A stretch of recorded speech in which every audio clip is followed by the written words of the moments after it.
Hi, welcome back to 16RC Tank Workshop. It's been a while since I've had a video. I've been away on holidays for a couple of months, but back to tanks now.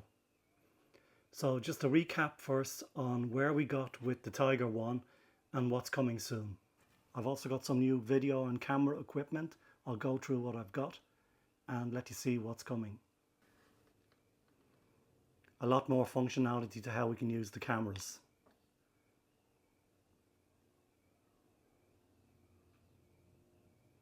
In recent videos we were attaching the side skirts, which I haven't painted yet. Front mud guards, got the wheels on, got the tracks on.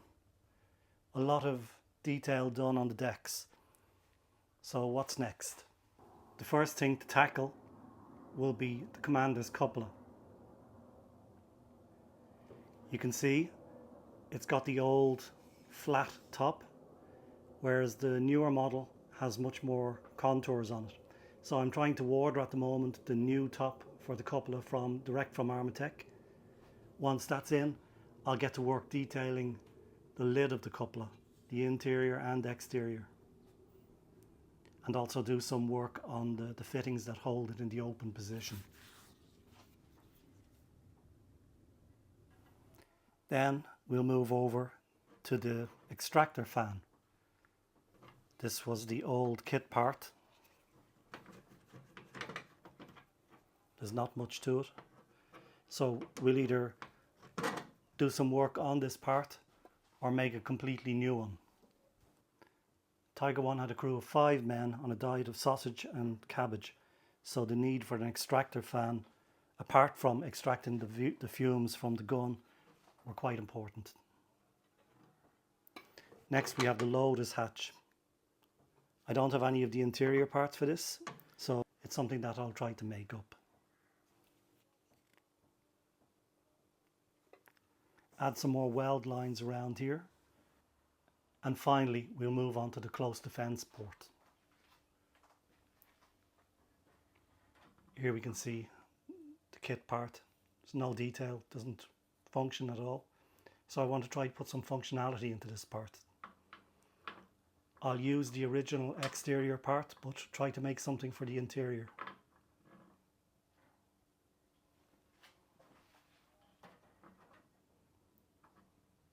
It fits in place with cone head screws. In one of my earlier videos, I made these parts to hold the latches for the rear hatches.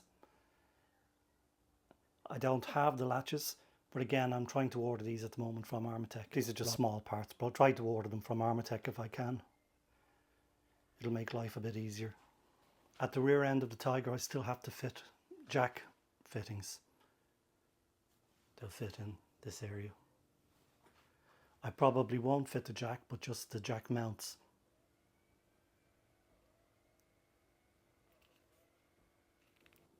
And finally, I'll add the FIFO fittings, both sides. I have the very old white metal FIFO fittings, but I am trying to order some new components from Armortek from the latest kit release. The main FIFO units I'll probably make from scratch, but I'm trying to order the tubes and the connecting pipes. So once all these components are finally fitted, it'll be time to start painting the Tiger. I'm not an airbrush expert. I may use some partial colour modulation, so I'll cover this in a few videos. So lots more coming to the channel in the next few months. Please remember to hit that subscribe button. So what else is coming to the channel? Well, I've ordered another small Armortek kit from the factory, which I hope to build along with my son Alex, age 11. And we'll cover the building of that kit on the channel as well, so stay tuned, stay subscribed. Also, one of the tanks is going brushless. I've ordered one of the new brushless motion packs from the factory, so we'll see how that performs.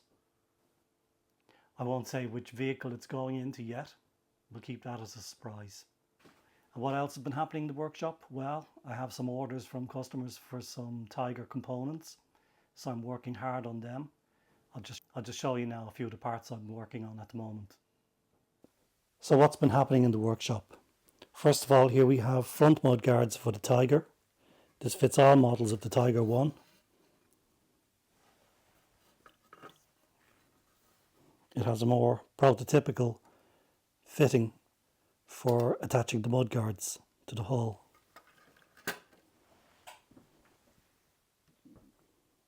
Then let's move on to the rear mudguards.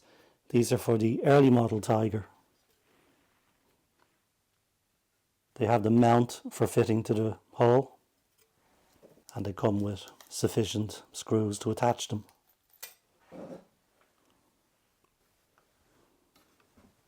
And finally, some King Tiger rear mudguards, again with attaching screws.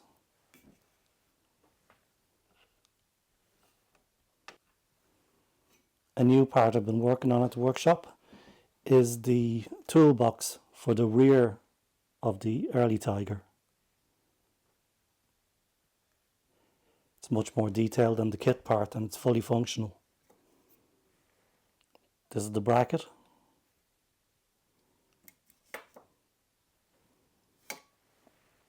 And here we have the box.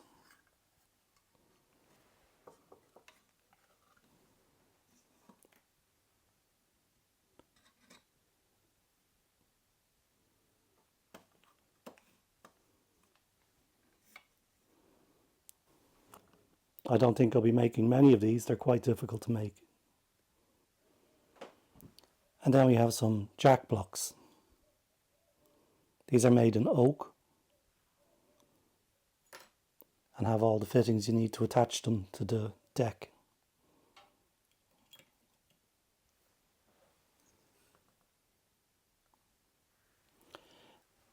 And here we have the hull fillet. This not very visible, but if you're adding details onto the lower hull, it's a nice piece to add. And it just attaches with some glue, and there's 3 M3 button head screws to match the rivets.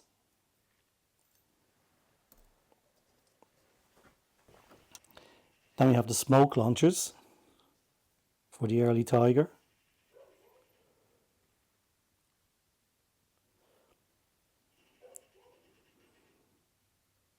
I just mount them to the hull sides with M2 screws.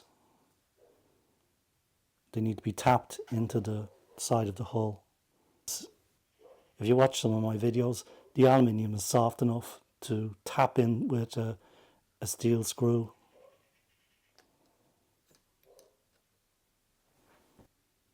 These are much more to scale than the kit parts.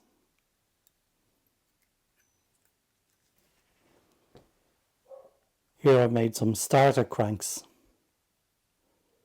This is fitted to the rear of the hull. Again, much more detailed than the kit part. I didn't make the handles at this stage. These are for the early Tiger, and the handle wasn't visible on the early Tiger on the exterior. It was probably kept in a toolbox.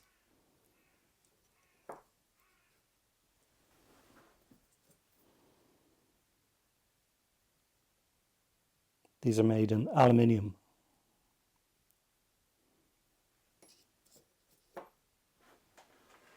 So, then we have the S-mine launcher set.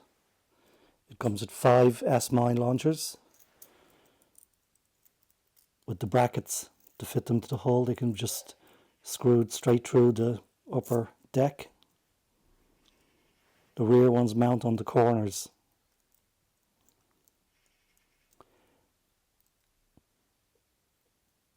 This screw will go through the hull and this through the top of the rear deck. You just need to use an M3 screw and tap into the rear hull. They're at a 45-degree angle.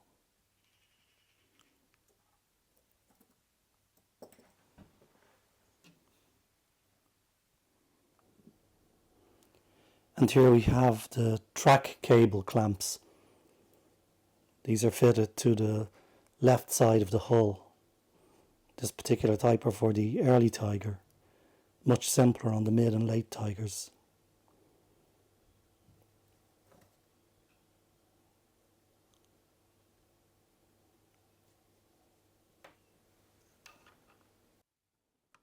Here we have the viewports for the gunner and loader.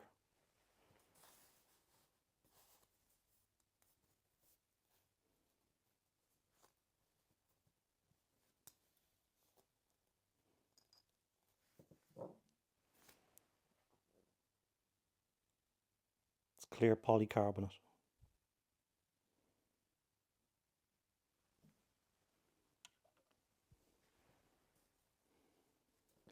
These pieces slot in here, and this is what would be welded to the wall of the turret to hold the viewports in place.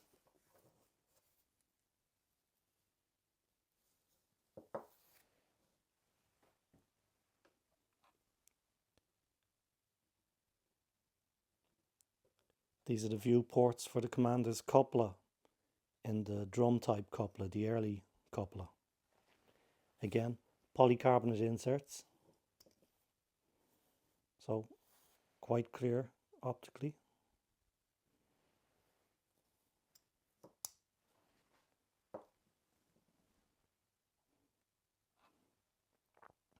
And it's a set of 5 required for the early Tiger. So here's some of the new camera equipment to help with videoing and photography.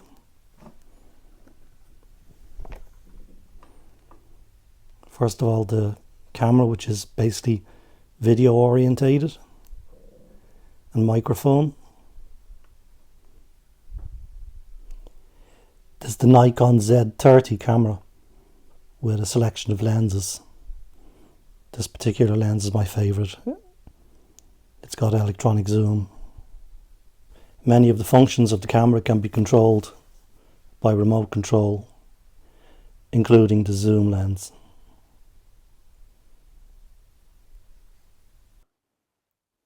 And in the pink case, we have the action camera. This is the DJI Osmo Action 4. Came with extra batteries, and I got a few attachments for it. So this will be useful for attaching to the tank.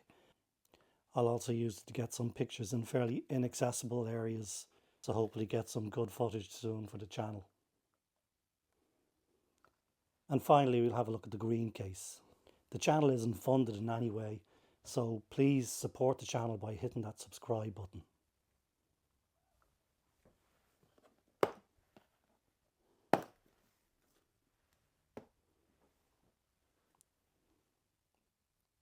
This is the DJI Mini 4.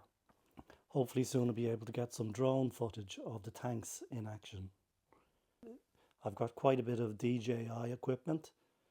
I like to keep it same brands, make it more compatible. So that's it for the new equipment. Hopefully this will help improve footage on the channel. So that's it for today. Good to be back on the channel. More coming soon, so stay subscribed. And if you haven't already subscribed, please support the channel by hitting that subscribe button. Next week I'll be back in Bovington. Hopefully get some good footage there of the tanks.